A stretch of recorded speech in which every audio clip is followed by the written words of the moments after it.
কবি নুরুল আমিন। আসলে ধন্যবাদ। সম্মানিত দর্শক মন্ডলী, আপনাদেরকে জানাচ্ছি অসংখ্য ধন্যবাদ। কথা বলতে আপনাদের সঙ্গে আমি লেখক, কবি, সাহিত্যিক, সাংবাদিক নুরুল আমিন। আপনারা দেখছেন জনতার মুখোমুখি। ধন্যবাদ কবি নুরুল আমিন ভাইকে। আরও ধন্যবাদ তারেক জিয়াকে, যিনি আমাদের স্পিকারকে রাষ্ট্রপতি হিসেবে ঘোষণা করেছেন। শ্রদ্ধেয় ভাই, আপনি কি চান সেটা বলেন। রাষ্ট্রপতির কাছে আপনার দাবি কি? দাবি ভোলা বরিশাল সেতু আমরা অনিবিলম্বে চালাচ্ছি। অসংখ্য ধন্যবাদ। আপনার দাবি কি?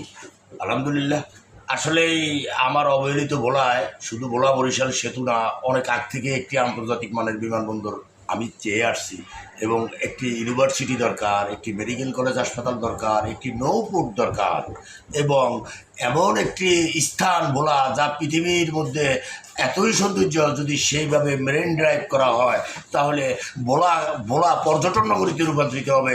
সিঙ্গাপুরের চাইতে ভোলা বেশি জনগণ আসবে। আপনাকে অসংখ্য ধন্যবাদ। আপনি? ধন্যবাদ। আমি সাধারণ জনগণ হিসেবে বর্তমান অস্থায়ী রাষ্ট্রপতি মেজর অবসরপ্রাপ্ত হাফিজউদ্দিন আহমেদ বীর বিক্রম সাহেবের দৃষ্টি আকর্ষণ করে বলছি এবং জানাচ্ছি যে আমাদের ভোলা এখনও অবহেলিত রয়েছে। আমাদের ভোলাবাসীর প্রাণের দাবি ভোলা বরিশাল সেতু এবং একটি মেডিকেল কলেজ।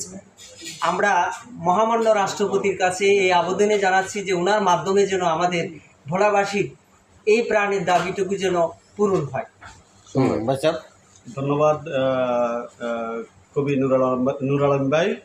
আমি মহামান্য রাষ্ট্রপতির কাছে প্রথমে জানাচ্ছি, আবেদন করতেছি আমাদের ভোলা বরিশাল সেতু এবং ভোলা লালমোহনের প্রাণের দাবি একটি মেডিকেল কলেজ ভোলাতে না হয়ে লালমোহনে হইলে মধ্যবিত্ত স্থানে, তাহলে আমাদের ভোলাবাসীর জন্য অনেক অনেক সুবিধা হবে।